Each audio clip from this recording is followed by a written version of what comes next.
El diario de Ana Frank. Nota del traductor.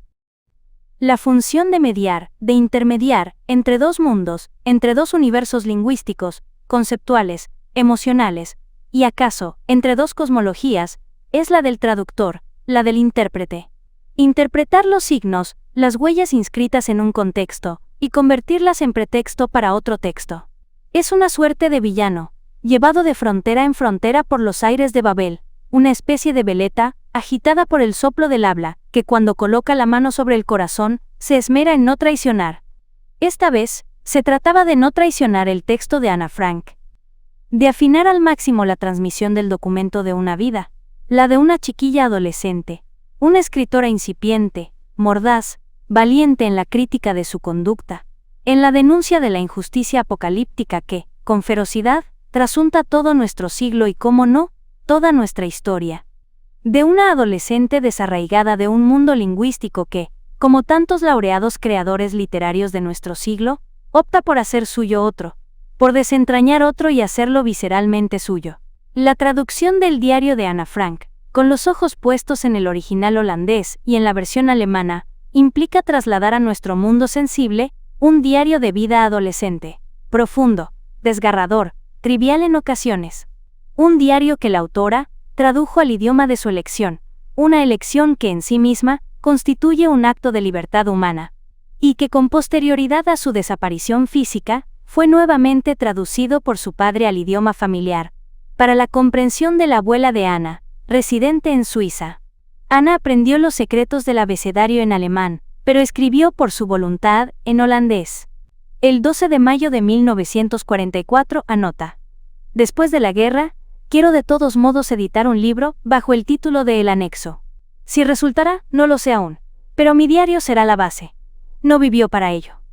¿Habrá alguna vez una traducción definitiva, una interpretación definitiva? Una versión eclosiona a otra, y ésta dará vida a todavía otras. Intentos de aproximación al original.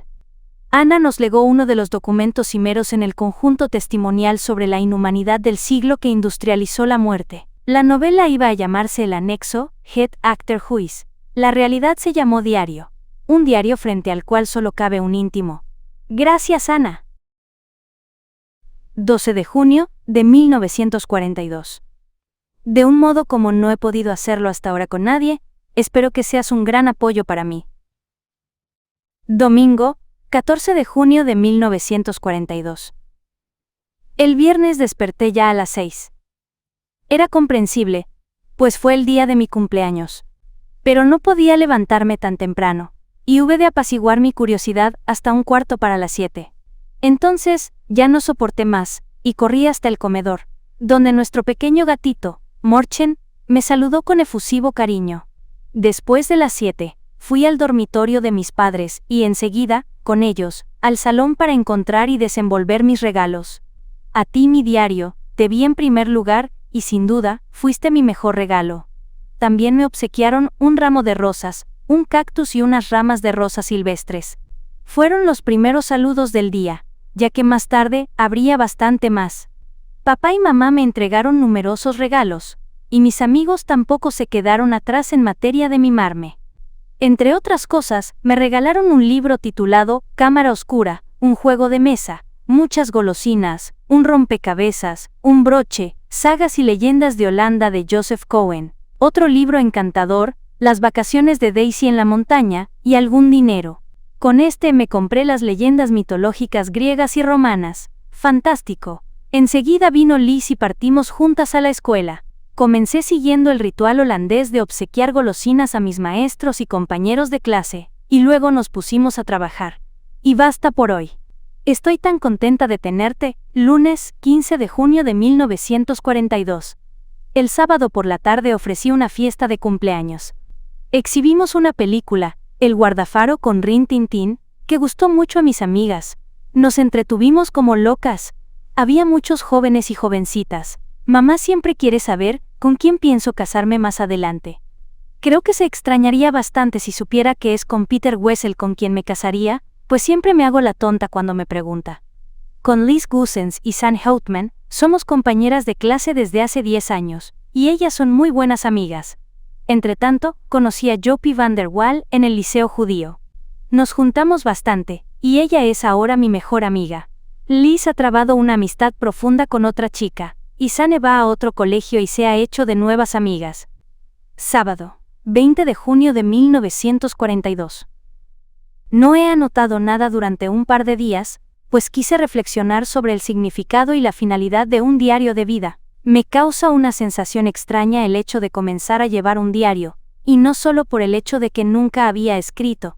Supongo que más adelante, ni yo ni nadie tendrá algún interés en los exabruptos emocionales de una chiquilla de 13 años. Pero eso, en realidad, poco importa. Tengo deseos de escribir, y ante todo, quiero sacarme algún peso del corazón. El papel es más paciente que los seres humanos, pensaba a menudo, cuando apoyaba melancólicamente la cabeza en mis manos, ciertos días en que no sabía qué hacer. Primero deseaba quedarme en casa, enseguida salir a la calle, y casi siempre seguía sentada donde mismo, empollando mis tribulaciones. Sí, el papel es paciente. No tengo la menor intención de mostrar alguna vez este cuaderno empastado con el altisonante nombre de diario de vida salvo que fuera la amiga o el amigo, y seguramente no le interesará mucho a nadie. Y ahora he llegado al punto alrededor del cual gira todo este asunto de mi diario de vida. En realidad no tengo amiga. Quiero explicar esto en más detalle, pues nadie comprende que una muchacha de solo 13 años se sienta tan sola. Y por cierto, llama la atención. Tengo padres amorosos y querendones, una hermana de 16 años y si lo sumo, unos 30 conocidos, más o menos. Tengo una corte de admiradores que me dan en todos los gustos y que, durante las horas de clase, suelen manipular algún espejito de bolsillo hasta que logran capturar una sonrisa mía. Tengo parientes, unos tíos y unas tías realmente encantadores, una linda casa, y en realidad no me falta nada, salvo una amiga. Con ninguno de mis conocidos puedo hacer otras cosas que bromear o cometer disparates. Me es imposible expresarme de veras, y me siento interiormente abotonada. Tal vez esa falta de confianza sea un problema mío, pero las cosas son así, lamentablemente, y no logro superar mi condición. Por eso, el diario, con el fin de exacerbar aún más en mí la idea de la amiga ausente, no anotaré solo hechos en mi diario, como suele hacer el grueso de la gente, sino que este diario mismo será mi amiga, y esa amiga habrá de llamarse Kitty. Nadie sería capaz de comprender mis conversaciones con Kitty, si no cuento antes algo de mí. Muy a mi pesar, narraré brevemente lo que ha sido mi vida hasta ahora. Cuando se casaron mis padres, papá tenía 36 años, y mamá, 25. Mi hermana Margot nació en Frankfurt del Meno, en 1926. Yo nací el 12 de junio de 1929. Por ser judíos, debimos emigrar a Holanda en 1933, país en que mi padre asumió el cargo de director de Travis, S.A. Esta colabora estrechamente con la firma Cullen & Cos, cuyas oficinas están en el mismo edificio. Nuestra vida transcurrió llena de sobresaltos, pues nuestros parientes que no salieron de Alemania cayeron bajo el peso de la persecución desencadenada por las leyes de Hitler. Tras el pogromo de 1938, los dos hermanos de mamá huyeron a América. Nuestra abuela se refugió con nosotros. Entonces tenía 73 años. Después de 1940, terminaron los buenos tiempos. Primero vino la guerra, luego la rendición, enseguida la entrada de los alemanes a Holanda. Y así comenzó la miseria. Un decreto dictatorial siguió a otro, y los judíos se vieron especialmente afectados. Tuvieron que llevar una estrella amarilla en su vestimenta, entregar sus bicicletas, y ya no podían viajar en tranvía, para no hablar de automóviles.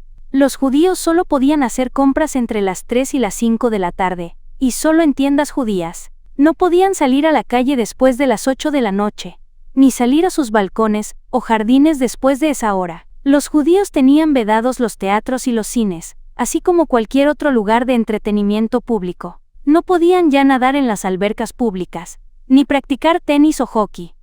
Se les prohibieron todos los deportes. Los judíos tenían prohibido visitar a sus amigos cristianos. Los niños judíos debían acudir exclusivamente a escuelas judías. Así se amontonaban las prohibiciones arbitrarias. Toda nuestra vida estaba sometida a este tipo de presiones. Joppie suele decirme, ya no me atrevo a hacer casi nada, pues siempre pienso que puede estar prohibido. Abuela murió en enero de este año. Nadie sabe cuánto la quería y cuánto la echo de menos. En 1934, ingresé al jardín infantil del Colegio Montessori, y después seguí allí. El año pasado, tuve a la directora, la señora K, como jefa de mi clase. Al concluir el año, nos despedimos emocionadas y lloramos largo rato abrazadas. Margot y yo debimos proseguir nuestros estudios en el Liceo Judío a partir de 1941. Nosotros 4 estamos bien ahora, y así llegó el momento actual, y prosigo mi diario. Sábado, 20 de junio de 1942. Querida Kitty, comienzo de inmediato. Hay tanta paz ahora. Papá y mamá han salido, y Margot está donde una amiga, jugando al ping-pong. Últimamente, también yo me he aficionado bastante a ese juego. Dado que nosotros, los jugadores de ping-pong, somos tremendamente dados a tomar helados, nuestras partidas suelen terminar con una excursión a las heladerías todavía permitidas para los judíos, la Delphi y el Oasis. Nunca nos preocupamos demasiado por si llevamos suficiente dinero en el monedero, puesto que entre los clientes de las heladerías suelen haber amables caballeros de nuestro círculo de conocidos o algún admirador perdido, los que siempre nos ofrecen más helado del que realmente podemos tomar. Supongo que debe sorprenderte oírme hablar, a mi edad, de admiradores. Desafortunadamente, es un mal inevitable en nuestra escuela. Cuando un compañero me propone acompañarme a casa en bicicleta, y se entabla una conversación, 9 de cada 10 veces se trata de un muchacho enamoradizo, y ya no deja de mirarme. Al cabo de un tiempo, el arrebato comienza a disminuir, especialmente porque yo no presto demasiada atención a sus miradas ardientes, y sigo pedaleando a toda velocidad. Cuando el joven no cesa en sus intenciones, yo me balanceo un poco sobre mi bicicleta, se cae mi cartera, y el muchacho se ve obligado a bajarse para recogerla, tras lo cual me las ingenio para cambiar enseguida de conversación. Esto es lo que sucede con los más cándidos.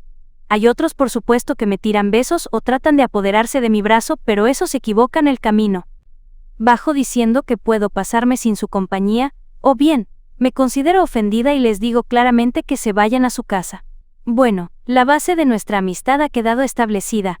Hasta mañana, Kitty. Ana. Domingo 21 de junio de 1942. Querida Kitty. Toda nuestra clase tiembla, pues pronto se reunirá el consejo de profesores. La mayoría de los alumnos se pasan el tiempo haciendo apuestas sobre los que pasarán de curso.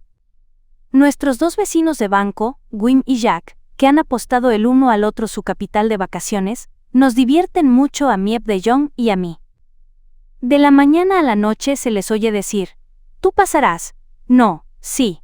Ni las miradas de Miep, implorando silencio, ni mis accesos de ira correctora pueden calmarlos. Personalmente, pienso que la mitad de nuestra clase debería repetir, visto el número de holgazanes que en ella hay. Pero los profesores son la gente más caprichosa del mundo. Quizá, por esta vez, actúen en el sentido adecuado. En cuanto a mí, no tengo mucho miedo. Creo que saldré del paso. Me entiendo bastante bien con todos mis profesores, que son 9 en total. 7 hombres y 2 mujeres. El viejo señor Kepler, el profesor de matemáticas, anduvo muy enfadado conmigo durante un tiempo porque yo charlaba demasiado. Finalmente, me impuso un castigo: escribir una composición sobre el tema, una charlatana. Una charlatana, ¿qué podía escribirse sobre eso? Ya veríamos luego. Después de haberlo anotado en mi cuaderno, traté de quedarme callada. Por la tarde en casa, terminados todos mis deberes, mi mirada tropezó con la anotación de la composición. Me puse a reflexionar, mordiendo la punta de mi estilográfica. Evidentemente, yo podía, con letra grande separando las palabras todo lo posible, garabatear algunos disparates y llenar las 3 páginas fijadas. Pero la dificultad residía en demostrar de manera irrefutable la necesidad de hablar.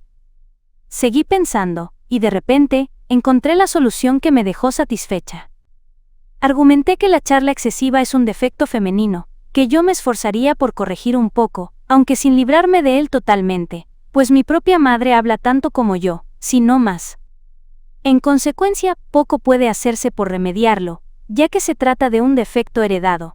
Mi argumento hizo reír mucho al señor Kepler. Pero, cuando en la clase siguiente yo reincidí en mi parloteo, me impuso una segunda composición.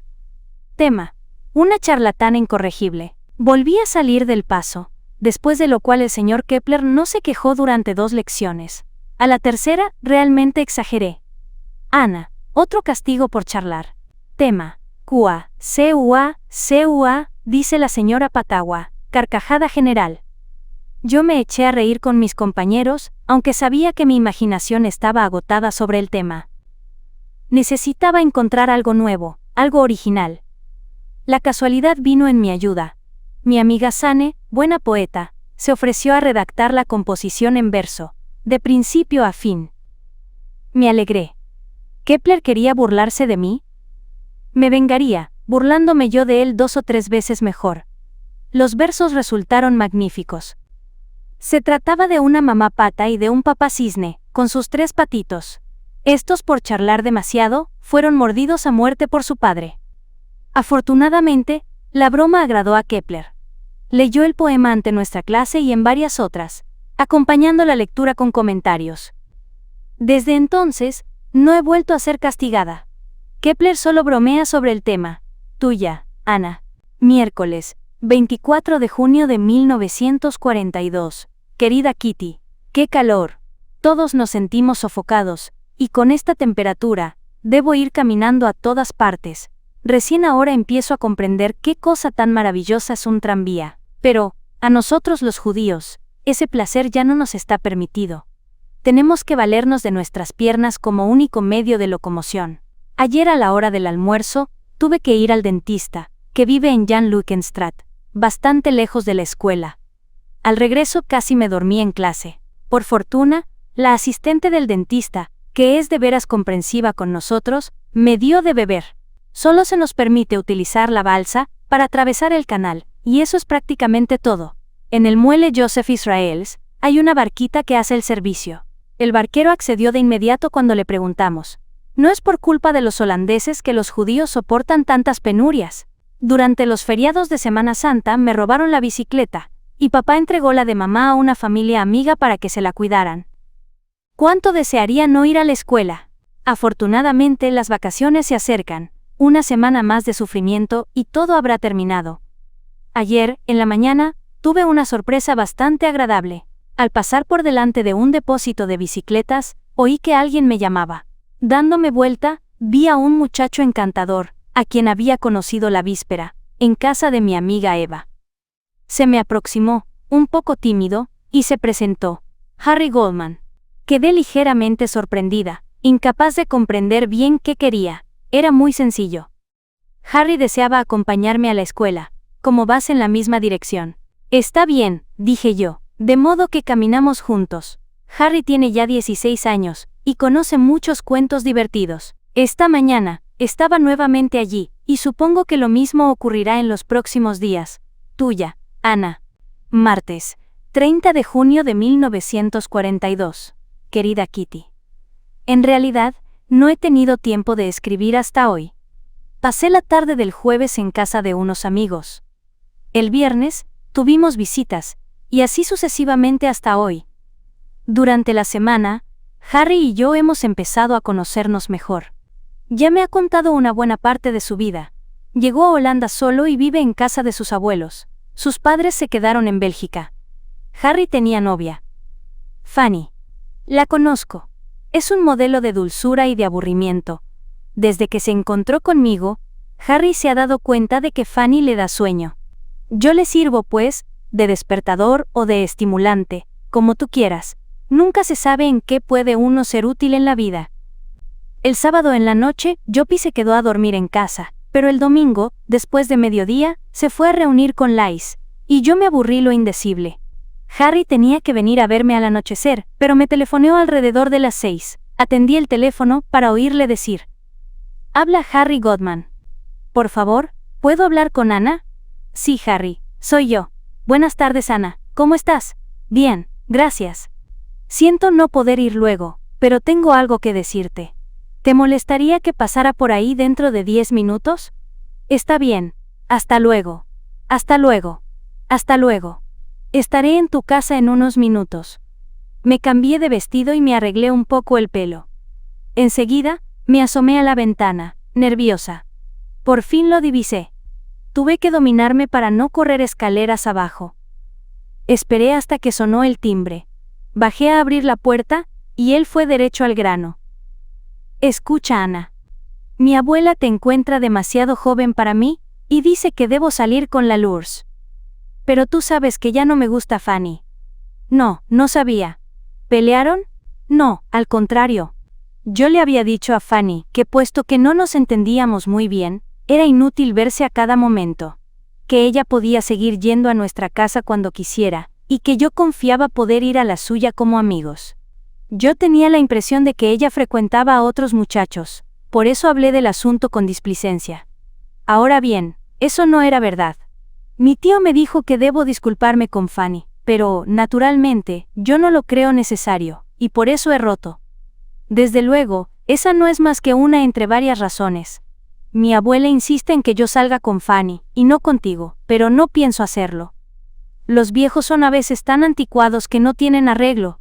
Necesito a mis abuelos, pero en cierto sentido, ellos también me necesitan a mí. Tengo libre la tarde del miércoles, porque mis abuelos me creen en clases de artesanía. En realidad voy a reuniones del movimiento sionista. Mis abuelos no me lo permitirían, porque están en contra del sionismo.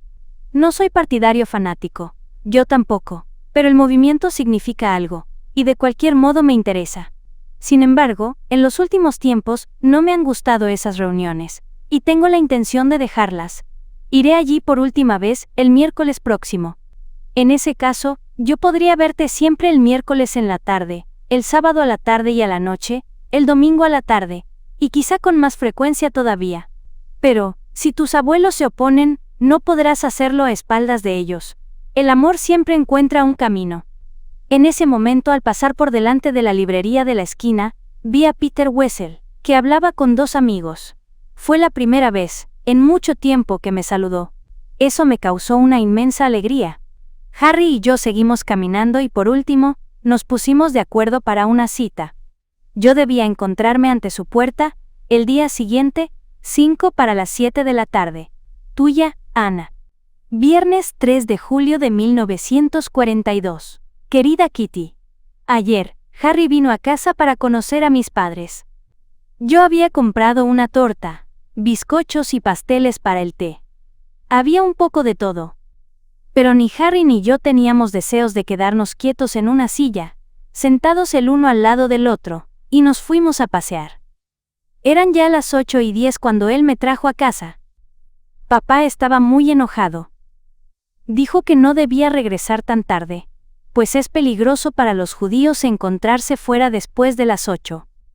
Tuve que prometerle que en lo sucesivo, regresaría a las 10 para las 8. Mañana, estoy invitada a casa de él.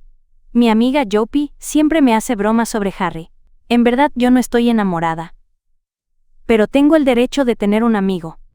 Nadie encuentra nada de extraordinario en que yo tenga un compañero, o según la expresión de mamá, un cortejante. Eva me ha contado que una noche, estando Harry en casa de ellos, ella le preguntó, ¿a quién prefieres, a Fanny o a Ana? Eso no te importa, le contestó él. Durante todo el resto de la velada, no tuvieron ya ocasión de hablar juntos, pero al irse, él le dijo, si quieres saberlo, prefiero a Ana, pero no se lo digas a nadie. Y se fue. Me doy cuenta de que Harry se ha enamorado de mí, yo lo encuentro divertido, y que cambia mi vida. Margot diría de él, Harry es un buen muchacho. Opino lo mismo, y hasta algo más. Mamá no termina de alabarlo. Buen mozo, bien educado, muy amable. Me encanta que todo el mundo, en casa, lo halle de su gusto. Él también ha simpatizado con mi familia, pero encuentra a mis amigas demasiado niñas, y tiene razón. Tuya, Ana. Domingo, 5 de julio de 1942. Querida Kitty. La fiesta de graduación de curso transcurrió como deseaba. Mis notas no son del todo malas. Tengo un insuficiente, un 5 en álgebra, un 6 en 2 asignaturas, y en las otras varios, 7 y 2, 8. 10 es la nota máxima. En casa estaban muy contentos pues, a propósito de puntos, mis padres no son como los demás. Al parecer les importa poco que las notas sean buenas o malas. Para ellos, basta con que yo esté bien y me sienta feliz, y que no sea insolente. Lo demás, según ellos, se arreglará solo. En cuanto a mí, opino lo contrario.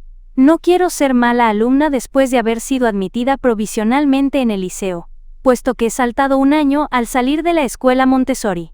Pero, con el traslado de todos los niños judíos a las escuelas judías, el director del liceo, después de alguna presión, consintió en recibirme, lo mismo que a Lies, a título de prueba. Yo no quería defraudar la confianza del director. El resultado de Margot es brillante, como siempre. Si la promoción cum laude existiera en el liceo, ella la habría obtenido. Tiene una cabecita tan inteligente. Papá, en estos últimos tiempos, se queda a menudo en casa porque ya no puede bajar oficialmente al negocio. ¿Qué sensación tan desagradable debe ser la de sentirse inútil? El señor Kuphuis ha retomado la empresa Travis, y el señor Kraler, la firma Collen y Cia. El otro día cuando nos paseábamos alrededor de nuestra plaza, papá empezó a hablar de la clandestinidad. Decía que iba a ser muy difícil para nosotros vivir completamente separados del mundo exterior. ¿Por qué hablar de eso?, le pregunté. Escucha, Ana, repuso. Tú sabes bien que, desde hace más de un año, nosotros transportamos muebles, ropas y enseres a casa de otra gente. No queremos que nuestros bienes caigan en manos de los alemanes, y menos aún queremos ser nosotros quienes caigamos en sus garras. No los esperaremos para irnos. No dejaremos que nos detengan. Pero papá, ¿para cuándo será eso? Las palabras y la seriedad de mi padre me habían angustiado. No te inquietes. Nosotros nos ocuparemos de todo.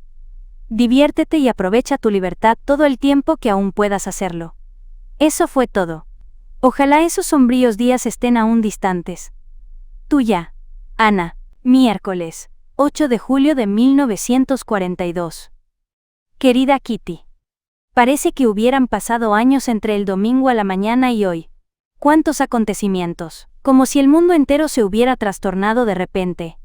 Sin embargo, ya ves, Kitty, todavía vivo, y como dice papá, es lo principal. Sí, en efecto, vivo todavía, pero no me preguntes dónde ni cómo. Tú no comprendes nada de nada hoy, ¿verdad? Por eso me es necesario, primero, contarte lo sucedido a partir del domingo a la tarde. A las 3, Harry acababa de irse para volver más tarde. Llamaron a nuestra puerta. Yo no lo oí, porque estaba leyendo en la terraza, perezosamente reclinada al sol, en una silla de lona. De pronto, Margot apareció por la puerta de la cocina, visiblemente turbada. Papá ha recibido una citación de la SS, cuchicheó. Mamá acaba de salir para ir a buscar al señor Van Damme. Van Damme es un colega de papá y amigo nuestro. Yo estaba aterrada. Todo el mundo sabe qué significa una citación. Imaginé inmediatamente los campos de concentración, las celdas solitarias. ¿Íbamos a dejar que llevaran allí a papá? Naturalmente no se presentará, dijo Margot, mientras ambas esperábamos en el salón el regreso de mamá. Mamá ha ido a casa de los Van Damme para saber si podemos habitar desde mañana nuestro escondite. Los Van Damme se ocultarán allí con nosotros. Seremos 7. Cayó el silencio. Ya no podíamos pronunciar una palabra más, pensando en papá, que no sospechaba nada.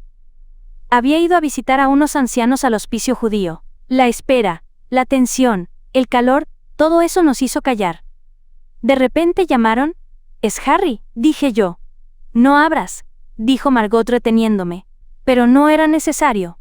Oímos a mamá y al señor Van Damme, que hablaban con Harry antes de entrar, y que luego cerraban la puerta detrás de ellos. Cada vez que sonaba el timbre, Margot y yo bajábamos muy sigilosamente para ver si era papá. Nadie más debía ser recibido. ¿Qué así? Van Damme quería hablar a solas con mamá, de modo que Margot y yo dejamos la habitación. En nuestro dormitorio, Margot me confesó que la citación no era para papá, sino para ella misma. Asustada de nuevo, empecé a llorar. Margot tiene 16 años. Quieren, pues, separar de sus familias y llevarse a muchachas de su edad. Afortunadamente, como mamá ha dicho, no irá. Papá, al hablarme de la clandestinidad, sin duda hacía alusión a esta eventualidad. Ocultarse. ¿A dónde iríamos a ocultarnos? En la ciudad, en el campo, en una casa, en una choza, ¿cuándo? ¿Cómo? ¿Dónde? Yo no podía formular estas preguntas que se me iban acudiendo una tras otra. Margot y yo nos pusimos a guardar lo estrictamente necesario en los bolsones del colegio. Empecé por metro este cuaderno. Enseguida mis rizadores, mis pañuelos, mis libros de clase, mis peines, viejas cartas. Estaba obsesionada por la idea de nuestro escondite y puse las cosas más inconcebibles. No lo lamento, porque me interesan más los recuerdos que los vestidos. Por fin, a las 5, papá regresó. Telefoneamos al señor Kuphuis para preguntarle si podía venir a casa esa misma noche. Van Damme partió en busca de Miep. Miep está empleada en las oficinas de papá desde 1933, y es nuestra gran amiga, lo mismo que Henk, su flamante esposo. Miep vino para llevarse su cartera llena de zapatos, vestidos, abrigos, medias, ropa interior, prometiendo volver a la noche. Luego se hizo la calma en nuestra vivienda. Ninguno de los 4 tenía ganas de comer, hacía calor, y todo parecía extraño. Nuestra gran sala del primer piso había sido subalquilada a un tal señor Goodsmith, hombre divorciado, que pasaba de los 30, y que al parecer no tenía nada que hacer esa noche, porque no logramos librarnos de él antes de las 10. Todos los intentos disimulados para hacerle marchar antes habían resultado vanos.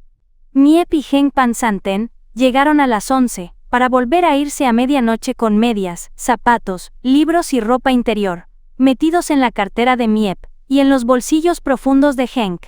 Yo estaba extenuada y aún dándome cuenta de que era la última noche que iba a pasar en mi cama, me dormí de inmediato. A la mañana siguiente a las 5:30, mamá me despertó. Por suerte, hacía menos calor que el domingo, gracias a una lluvia tibia que iba a persistir todo el día. Cada uno de nosotros se había vestido como para vivir en el refrigerador, con el fin de llevarse todas las ropas posibles. Ningún judío en estas circunstancias hubiera podido salir de su casa con una valija llena. Yo llevaba puestos 2 camisas, 3 calzones, un vestido, encima una falda, una chaqueta, un abrigo de verano, 2 pares de medias, zapatos acordonados, una boina, una bufanda y otras cosas más.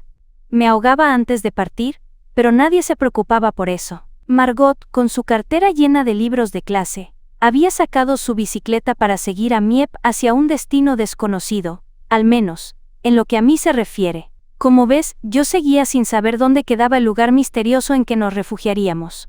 A las 7:30, cerramos la puerta de nuestra casa. El único ser viviente al que pude decir adiós fue mi gato, que iba a encontrar un buen hogar en casa de vecinos, según nuestras últimas instrucciones en una breve carta al señor Goodsmith. Dejamos en la cocina algo de carne para el gato y la vajilla del desayuno. Las camas quedaron deshechas. Todo daba la impresión de una partida precipitada. Pero ¿qué nos importaban las impresiones? Teníamos que irnos a todo trance, salir de allí, partir hacia un lugar seguro. Lo demás no contaba ya para nosotros. La continuación. Mañana. Tuya. Ana. Jueves, 9 de julio de 1942. Querida Kitty. Nos pusimos en camino bajo una lluvia tupida, papá y mamá llevando cada cual una bolsa de provisiones llena de toda clase de cosas colocadas de cualquier modo. Y yo con mi bolsón repleto a reventar. Las personas que se dirigían a su trabajo nos miraban compasivamente. Sus rostros expresaban el pesar de no poder ofrecernos un medio de transporte cualquiera. Nuestra estrella amarilla era lo bastante elocuente. Durante el trayecto, papá y mamá me revelaron en detalle la historia de nuestro escondite. Desde hacía varios meses, habían hecho transportar, pieza por pieza, una parte de nuestros muebles, lo mismo que ropa de casa y parte de nuestra indumentaria.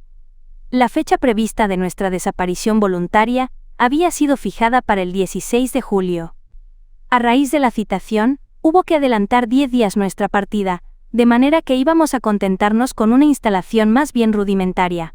El escondite estaba en el inmueble de las oficinas de papá. Es un poco difícil comprender cuando no se conocen las circunstancias, por eso tengo que dar explicaciones. El personal de papá no era numeroso. Los señores Kraler y Kuphuis, luego Miep, y por último, Eli Vossen, la taquimecanógrafa de 23 años, todos los cuales estaban al corriente de nuestra llegada. El señor Vossen, padre de Eli, y los 2 muchachos que le secundaban en el depósito, no habían sido puestos al corriente de nuestro secreto. El edificio está constituido de la siguiente manera. En la planta baja hay un gran almacén que sirve de depósito. Al lado de la puerta del almacén está la puerta de entrada de la casa. detrás de la cual una segunda puerta da acceso a una escalerita. Subiendo esta escalera, se llega ante una puerta, en parte de vidrio esmerilado, en la que se lee contabilidad en letras negras. Es el escritorio que da al canal, una amplia sala, muy clara, con archivos en las paredes, y ocupada por un personal actualmente reducido a 3. Ahí es donde trabajan, durante el día, Ellie, Miep, y el señor Kuphuis. Atravesando una especie de vestuario, donde hay un cofre y un gran armario que contienen las reservas de papeles, sobres, etc., se llega a una pequeña habitación bastante oscura que da al patio. Antes era la oficina del señor Kraler y del señor Van Daan, y ahora es el reino del primero. Además, puede llegarse a la oficina del señor Kraler por una puerta vidriada al final del vestuario, que se abre desde el interior de la oficina, y no desde afuera. Por la otra salida de la oficina del señor Kraler, hay un corredor estrecho, y se pasa enseguida por delante de la carbonera, y subiendo 4 escalones, se llega al fin al aposento que es el orgullo del inmueble, en cuya puerta se lee, privado. Allí se ven muebles oscuros e imponentes, el linóleo cubierto de hermosas alfombras, una lámpara magnífica, un aparato de radio, todo de primer orden. Al lado de esta habitación, una gran cocina espaciosa, con un fogón de gas con 2 hornillas, y una pequeña caldera para baño. Al lado de la cocina, el WC. Ese es el segundo piso. En el corredor de la planta baja hay una escalera de madera blanca, al cabo de la cual se encuentra un rellano que forma también corredor. Allí se ven puertas a derecha e izquierda. La de la izquierda lleva al frente de la casa, donde hay grandes habitaciones que sirven de depósito y almacén, y de allí puede subirse al desván. Puede llegarse también a las habitaciones delanteras por la segunda puerta de entrada, trepando por una escalera empinada, bien holandesa, como para quebrarse todos los huesos. La puerta de la derecha lleva a nuestro anexo secreto. Nadie en el mundo sospecharía que esta simple puerta pintada de gris disimula tantas habitaciones. Se llega a la puerta de entrada subiendo algunos peldaños. Al abrirla, se entra en el anexo. Frente a esta puerta de entrada, una escalera empinada. A la izquierda, un corredorcito lleva a una habitación que se ha transformado en el hogar de la familia, así como en la alcoba del señor y la señora Frank. Al lado, un cuarto más chico, es el estudio y alcoba de las señoritas Frank. A la derecha de la escalera, hay una habitación sin ventana con mesa de tocador para las abluciones. Hay también un pequeño reducto donde se ha instalado el WC, lo mismo que una puerta con acceso al dormitorio que yo comparto con Margot. Al abrir la puerta del rellano del tercer piso, sorprende encontrar tanto espacio y tanta luz en el anexo de una casa tan vieja. Las casas que bordean los canales de Ámsterdam son las más antiguas de la ciudad. Esta gran habitación, equipada con una cocina de gas y un fregadero, que antes sirvió de laboratorio, está destinada a ser el dormitorio de los esposos Van Daan, así como cocina, sala, comedor, estudio o taller. Un cuartito pegado al corredor servirá de alcoba para Peter Van Daan. Hay un desván tan grande como las habitaciones que sirven de depósito en el piso de abajo. Y ya te he mostrado en su totalidad nuestro hermoso anexo secreto, tuya, Ana. Viernes, 10 de julio de 1942, querida Kitty. Seguramente te he aburrido con esa larga y fastidiosa descripción de nuestra nueva vivienda, pero aún así me parece importante que tú sepas dónde hemos venido a parar. Ahora, la continuación de mi relato, porque claro, no había terminado. Tan pronto como llegamos a la casa sobre el Prinsengracht, Miep nos hizo subir al anexo. Cerró la puerta detrás de nosotros, y quedamos solos. Como había llegado en bicicleta antes, Margot nos aguardaba ya. Nuestra gran habitación, así como las otras, se encontraban en un desorden inimaginable. Todas las cajas, trasladadas al escritorio en el transcurso de los meses precedentes, yacían en el suelo, sobre las camas, por todas partes.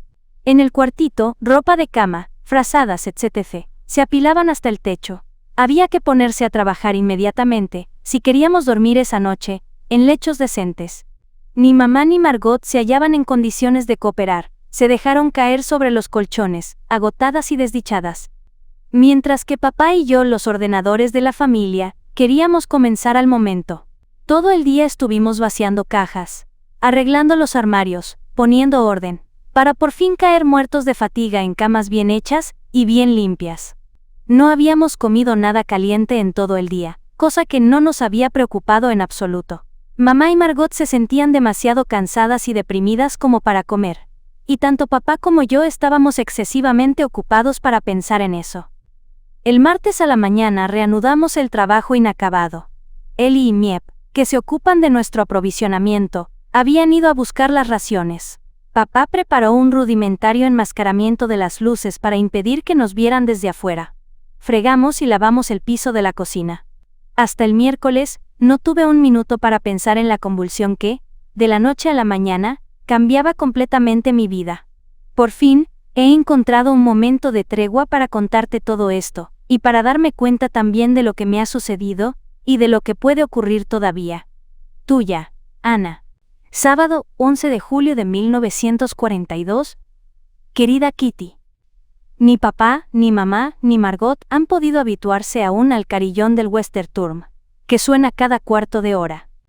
A mí me pareció maravilloso, desde el primer momento, sobre todo de noche, cuando un sonido familiar da aliento. ¿Te interesa quizás saber si me gusta mi escondite? Debo decirte que yo misma no lo sé aún. Creo firmemente que nunca podré considerarme en mi hogar en esta casa, lo que no significa que ella sea lúgubre. Tengo más bien la impresión de que estoy en una pensión muy curiosa.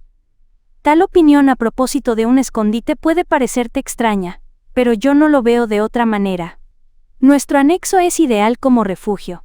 Aunque se inclina para un lado y es húmedo, no se encontraría un escondite tan cómodo en el resto de Ámsterdam, y quizá en toda Holanda. Nuestro dormitorio con sus paredes lisas parecía desnudo, gracias a papá, que con antelación trajo mis fotos de artistas de cine y mis postales. Pude poner manos a la obra con cola y pinceles, y he ilustrado profusamente mi cuarto. Queda mucho más alegre, y cuando lleguen los Van Daan, veremos lo que se puede hacer con la madera del desván.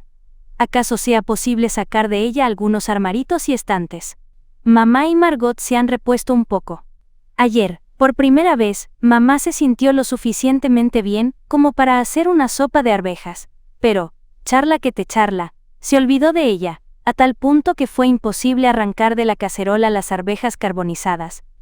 El señor Copwis me ha traído un libro, Boek voor de Jeugd. Anoche los 4 fuimos a la oficina privada para oír la radio de Londres. Yo estaba tan preocupada pensando que alguien pudiera oírla, que literalmente supliqué a papá que volviéramos arriba, al anexo. Comprendiendo mi angustia, mamá subió conmigo. También en otros casos tenemos mucho miedo de ser oídos o vistos por los vecinos. Confeccionamos cortinas el primer día de nuestra llegada. No son cortinas propiamente dichas, compuestas como están de retazos de tela diferentes en cuanto a la forma, el color, la clase y el diseño. Papá y yo cosimos estos retazos con la torpeza de los profanos en el oficio. Estos ornamentos abigarrados han sido sujetos con chinches a las ventanas, y ahí quedarán hasta que salgamos de aquí. El edificio de la derecha está ocupado por una gran casa mayorista, el de la izquierda por un fabricante de muebles. ¿Podrán oírnos? Nadie se queda en esos inmuebles después de las horas de trabajo, pero no hay que fiarse. Hemos prohibido a Margot que tosa de noche pues ha pescado un fuerte resfriado, y la atiborramos de codeína. Pienso con alegría en la llegada de los Van Daan, a quienes esperamos el martes. Será más divertido, y habrá menos silencio. Es sobre todo el silencio lo que me asusta por la tarde y por la noche. Daría cualquier cosa para que uno de nuestros protectores viniera a dormir aquí. No te imaginas cuán opresivo resulta el hecho de no poder salir nunca, y tengo muchísimo miedo de que seamos descubiertos y fusilados. Durante el día, debemos caminar silenciosamente y hablar en voz baja, para que no nos oigan en el depósito. Me llaman. Tuya, Ana. Viernes, 14 de agosto de 1942. Querida Kitty, hace un mes que te dejé, pero en verdad no había bastantes novedades para contarte. Los Van Daan llegaron el 13 de julio. Los esperábamos el 14, pero como los alemanes habían empezado a inquietar a una cantidad de gente entre el 13 y el 16, con citaciones a diestro y siniestro, los Van Daan prefirieron llegar un día antes, para mayor seguridad. El primero en aparecer, a las 9:30 de la mañana, cuando todavía estábamos desayunando, fue Peter, el hijo de los Van Daan, que está por cumplir 16 años. Es un muchacho de modales suaves, desgarbado y tímido, que trajo consigo a su gato, Musky. No espero gran cosa de él, como compañero. El señor y la señora Van Daan llegaron media hora más tarde. La señora provocó nuestra hilaridad al sacar de su sombrerera un enorme orinal. Sin él no puedo vivir, declaró. Era el primer objeto que encontraba su sitio fijo, debajo del diván que les sirve de cama. El señor Van Daan no había traído el orinal, sino su mesa plegadiza para el té. Desde el comienzo hicimos todas las comidas juntos en una atmósfera de cordialidad. Después de 3 días, todos sentimos que nos habíamos transformado en una sola familia. Era evidente que, habiendo formado aún parte durante toda la semana de los habitantes del mundo exterior, los Van Daan tenían muchas cosas que contarnos. Entre otras, lo que más nos interesaba era qué había sido de nuestra casa y del señor Goodsmith. El señor Van Daan nos relató lo siguiente. El lunes a la mañana, el señor Goodsmith me telefoneó para preguntarme si podía pasar por su casa, cosa que hice inmediatamente. Estaba muy nervioso. Me mostró una cartita dejada por los Frank, y se mostró dispuesto a llevar el gato a casa de los vecinos, en lo que estuve de acuerdo. El señor Goodsmith temía una investigación, y por eso examinamos todas las habitaciones, poniendo en ellas un poco de orden. También despejamos la mesa del desayuno. De pronto observó sobre el escritorio de la señora Frank un anotador en el cual estaba escrita una dirección de Maastricht. Aun sabiendo que la había dejado intencionalmente, simulé sorpresa y susto, rogando al señor Goodsmith que quemara aquel maldito papel sin tardanza. Aunque todo el tiempo simuló no saber nada acerca de la desaparición de ustedes, después de haber visto aquel trozo de papel, se me ocurrió una cosa. Señor Goodsmith, dije, me parece recordar algo que podría estar relacionado con esta dirección. Un oficial de jerarquía se presentó en la oficina, hace alrededor de 6 meses. Estaba destinado a la región de Maastricht, parecía ser un amigo de juventud del señor Frank, y le prometió ayudarlo en caso necesario. Dije que según todas las probabilidades, aquel oficial había debido mantener su palabra, facilitando de una u otra manera el paso de la familia Frank a Suiza, a través de Bélgica. Le recomendé que contara eso a los amigos de los Frank que pidieran noticias de ellos, aunque sin hablar necesariamente de Maastricht. Enseguida me marché. La mayoría de los amigos de ustedes han sido puestos al corriente. Lo he sabido por diversos conductos. Nosotros encontramos esta historia muy divertida, y nos reímos aún más de la fuerza de imaginación de la gente, de la que nos daban prueba otros relatos del señor Van Daan. Así, hubo quien nos vio partir, a las 4, al romper el alba, montados en bicicleta, y una señora que pretendía saber a ciencia cierta que habíamos sido metidos en un auto militar en plena noche. Tuya, Ana. Viernes, 21 de agosto de 1942. Querida Kitty, la entrada de nuestro escondite ha sido ahora adecuadamente disimulada. El señor Kraler era del parecer de colocar un armario delante de la puerta de entrada. Hay muchos allanamientos a causa de las bicicletas ocultas.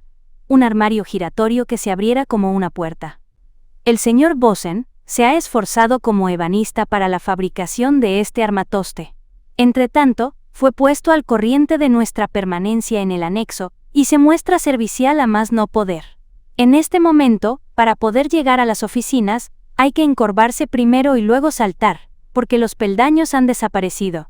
Al cabo de 3 días, todos teníamos chichones, porque chocábamos ciegamente contra el bajo dintel de la puerta. Por eso, en el reborde pusimos un paragolpes, una bolsita rellena de virutas. Veremos cómo resulta eso. No hago gran cosa en materia de estudios. He decidido prolongar mis vacaciones hasta septiembre. Luego papá será mi profesor, pues temo haber olvidado mucho de cuanto aprendí en la escuela. No hay que contar con cambios en nuestra vida. No me entiendo en absoluto con el señor Van Daan. En cambio, él quiere mucho a Margot. Mamá me trata a veces como a una criatura, lo que me parece insoportable. Fuera de eso, no vamos mal. Peter sigue sin gustarme. Es tan aburrido. Se la pasa tendido en la cama la mitad del tiempo. A veces hace algún trabajo de carpintería, y luego vuelve a la cama. ¡Qué tonto! El tiempo es hermoso, y a pesar de todo, lo aprovechamos soleándonos sobre un catre en el desván, por donde el sol entra a raudales a través de una claraboya. Tuya, Ana. Miércoles, 2 de septiembre de 1942. Querida Kitty, el señor y la señora Van Daan han tenido una pelea terrible. Nunca había oído cosas semejantes. porque papá y mamá no pensarían jamás en gritarse así. La causa. Una verdadera insignificancia, por la que no valía la pena reñir. En fin, cada cual tiene sus gustos. Naturalmente para Peter, la cosa es muy desagradable, pues debe tomar partido por uno u otro. Pero como es tan susceptible y perezoso, nadie lo toma en serio. Ayer estaba insoportable porque tenía la lengua azul en vez de roja. Desde luego, esta singularidad desapareció en un abrir y cerrar de ojos. Hoy sufre de tortícolis y se pasea con una bufanda anudada al cuello. El caballero se queja también del lumbago. También suele experimentar dolores en el corazón, los riñones y los pulmones. Es un verdadero hipocondríaco. Es esa la palabra, ¿verdad? Entre mamá y la señora Van Damme hay bastantes desinteligencias. Existen desde luego razones para ello. Te daré un ejemplo. La señora Van Damme ha retirado del armario, donde se encuentra nuestra ropa en común, todas sus sábanas, que eran 3. Ella juzga natural que la ropa de mamá sirva para todo el mundo. Se va a sentir muy decepcionada cuando compruebe que mamá ha seguido su ejemplo. Además, se siente muy molesta porque nos servimos de su juego de mesa, y no del nuestro para uso común. Trata por todos los medios de saber qué hemos hecho de nuestros platos de porcelana, los cuales están mucho más cerca de lo que ella supone, en el desván, alineados en cajas de cartón, detrás de cartapacios. Los platos son inhallables, permanecerán allí tanto tiempo como nosotros. Siempre tengo mala suerte. Ayer dejé caer un plato sopero perteneciente a la señora. Se hizo trizas. «Oh», exclamó ella furiosa. «¿Es que no puedes tener más cuidado? Es todo lo que me queda». A pesar de todo, el señor Van Damme me prodiga pequeñas amabilidades. Esta mañana, mamá ha vuelto a abrumarme con sus sermones. No puedo soportarlos. Nuestras opiniones son demasiado opuestas. Papá me comprende, aunque a veces llegue a enfadarse conmigo durante 5 minutos. La semana pasada, nuestra vida monótona fue interrumpida por un pequeño incidente. Se trataba de Peter y de un libro sobre las mujeres. Margot y Peter tienen permiso para leer casi todos los libros que el señor Cuphuis saca de la biblioteca pública para nosotros. Pero se juzgaba que un libro sobre un tema tan especial tenía que quedar en manos de las personas mayores. Ello bastó para despertar la curiosidad de Peter. ¿Qué podía haber de prohibido en aquel libro? A hurtadillas se lo sustrajo a su madre, mientras ella charlaba con nosotros abajo, y escapó al desván con su botín. Todo anduvo bien durante varios días. La señora Van Damme había observado los manejos de su hijo, pero no se lo dijo a su marido, hasta que éste lo olfateó por sí solo. ¿Cómo se encolerizó? Al recuperar el libro, creyó la cuestión terminada. Mas no contaba con la curiosidad de Peter, que no se dejó intimidar en absoluto por la firmeza del padre. Peter trató por todos los medios de leer hasta el fin aquel volumen. Entretanto la señora Van Damme había venido a pedirle su opinión a mamá. Mamá juzgaba que en efecto, aquel libro no era adecuado para Margot, aun cuando aprobaba que leyera la mayoría de los otros. «Hay una gran diferencia, señora Van Damme», dijo mamá, «entre Margot y Peter. Ante todo, Margot es una muchacha, y las muchachas están siempre más adelantadas que los muchachos. Además, Margot ya ha leído muchos libros serios y no abusa de lecturas prohibidas. Y por último, Margot es más madura e inteligente, lo que se demuestra por el hecho de que ya casi termina la escuela». La señora Van Damme se mostró de acuerdo con mamá, aunque seguía considerando erróneo permitir a los jóvenes leer libros escritos para adultos. Lo cierto es que Peter seguía buscando un momento propicio para apoderarse del libraco, cuando nadie lo observaba. La otra tarde a las 7:30, cuando todo el mundo escuchaba la radio en la oficina privada, él se llevó su tesoro al desván. Debió bajar de allí a las 8:30, pero el libro era tan palpitante que no prestó atención a la hora, y apareció en el momento en que su padre regresaba a su habitación. ¿Adivinas la segunda parte? Una bofetada, un golpe, y el libro cayó sobre la mesa, y Peter al suelo. Esas eran las circunstancias en el momento de cenar. Peter se quedaba donde estaba, nadie se preocupaba de él, había sido castigado. La comida prosiguió, todo el mundo estaba de buen humor, se charlaba, se reía. De pronto, un silbido agudo nos hizo palidecer. Todos dejaron cuchillos y tenedores, y se miraron con espanto, y enseguida se oyó la voz de Peter gritando por el caño de la estufa. «Si ustedes creen que voy a bajar, se equivocan. El señor Van Damme tuvo un sobresalto, tiró su servilleta y con el rostro ardiendo rugió. «¡Basta! ¿Me oyes?» Temiendo lo peor, papá lo tomó del brazo y lo siguió al desván. Nuevos golpes, una disputa, Peter volvió a su cuarto, hubo un portazo, y los hombres regresaron a la mesa. La señora Van Damme hubiera querido guardar un pan con mantequilla para su querido vástago, pero su marido se mostró inflexible. Si no se disculpa inmediatamente, pasará la noche en el desván. Hubo protestas de parte de todo el resto, pues considerábamos que privarle de cenar era ya suficiente castigo. Y si Peter se resfriaba, ¿a dónde irían a buscar un médico? Peter no se disculpó y volvió al desván. El señor Van Damme resolvió no ocuparse más del asunto. Sin embargo, a la mañana siguiente, pude comprobar que Peter había dormido en su cama, lo que no impidió que, a las 7, volviera a subir al desván. Fueron menester las persuasiones amistosas de papá para hacerlo bajar. Durante 3 días, miradas de enojo, silencio obstinado. Luego, todo volvió a la normalidad. Tuya, Ana. Lunes, 21 de septiembre de 1942. Querida Kitty, hoy me limito a noticias de la vida cotidiana. La señora Van Damme es insoportable. Conmigo estalla a menudo, a causa de mi verborragia sin fin. Nunca pierde ocasión de fastidiarnos. Su última manía es la de no lavar las cacerolas. Si hay algunas sobras, las deja dentro, en lugar de ponerlas en un plato de vidrio como nosotros solemos hacer. Y todo eso se estropea.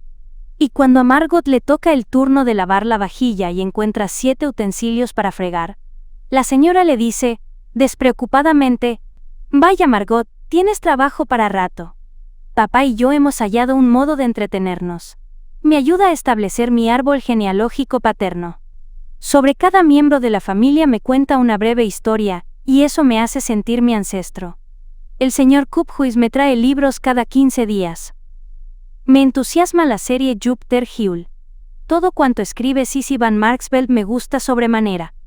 He leído Alegría de Estío por lo menos 4 veces, y las situaciones burlescas siguen haciéndome reír.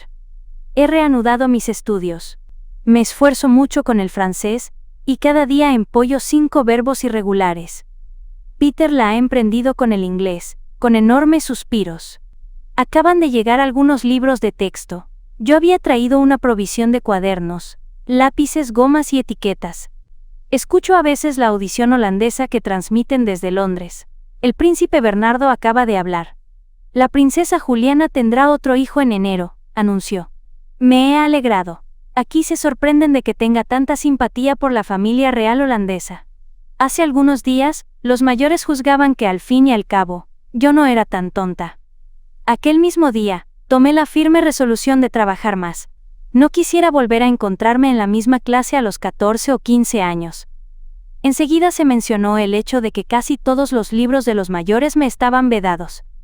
Mamá lee en este momento Herren, Browen, en Knechten. Pero a mí me lo han prohibido. Primero tendré que madurar más, como mi talentosa hermana, que ya leyó esa obra. Se ha hablado también de mi ignorancia. Yo nada sé de filosofía ni de psicología. Quizás sea menos ignorante el próximo año. Acabo de consultar en el diccionario estas difíciles palabras. Compruebo algo alarmante. No tengo más que un vestido de mangas largas y 3 chalecos para el invierno. Papá me ha permitido tejer un suéter blanco con lana de oveja. La lana no es muy bonita, cierto, pero su calor será una compensación. Tenemos más ropas nuestras en casa de otras personas. Lástima que no podamos ir a buscarlas antes de que termine la guerra. Y aún así, quién sabe si las recuperaremos.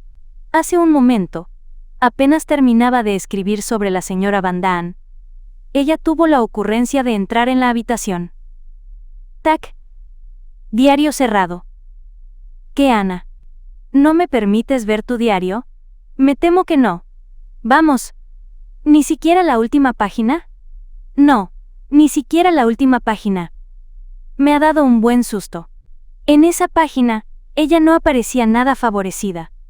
Tuya, Ana, viernes, 25 de septiembre de 1942. Querida Kitty. Ayer estuve de visita en casa de los Van Damme para charlar un poco. Es algo que hago de vez en cuando. A veces se pasa allí un momento agradable. Entonces se comen bizcochos antipolillas. La caja de lata la guardan en el armario que está lleno de bolas de naftalina, y bebemos limonada. Hablamos de Peter. Les dije que Peter me acariciaba a menudo, y que a mí me gustaría que dejara de hacerlo, pues me desagradaban tales demostraciones de parte de los muchachos. Topa. Con entonación paterna, ellos me preguntaron si en realidad yo no podía encariñarme con Peter, porque según dijeron, él me quería mucho. Así, pensé y dije. Oh no, dije también que por momentos Peter me parecía un poco torpe, pero que probablemente era tímido, como todos los muchachos que no estaban acostumbrados a alternar con chicas. Debo decir que el Comité de Refugiados, sección masculina, se muestra bastante ingenioso. Te relataré lo que han inventado para dar noticias nuestras al apoderado de la Travis, el señor Van Dyke, que ha guardado secretamente algunos de nuestros objetos personales, y es amigo nuestro. Enviaron una carta mecanografiada a un farmacéutico, cliente de la casa, que vive en la Zelandia Meridional, adjuntando a la carta un sobre escrito por papá con la dirección de la oficina. El farmacéutico se sirve entonces de ese sobre para enviar una respuesta. Tan pronto como ella llega, sustituyen la carta del farmacéutico por un mensaje manuscrito de papá dando señales de vida. La carta de papá, que ellos enseñan entonces al señor Van Dyke, parece haber pasado de contrabando por Bélgica y mandada vía Zelandia. Este puede leerla sin sospechar de la treta. Se ha elegido Zelandia porque es limítrofe de Bélgica, y además porque no se puede ir allí sin permiso especial, de manera que Van Dyke no podría comprobar si realmente estamos allí. Tuya, Ana.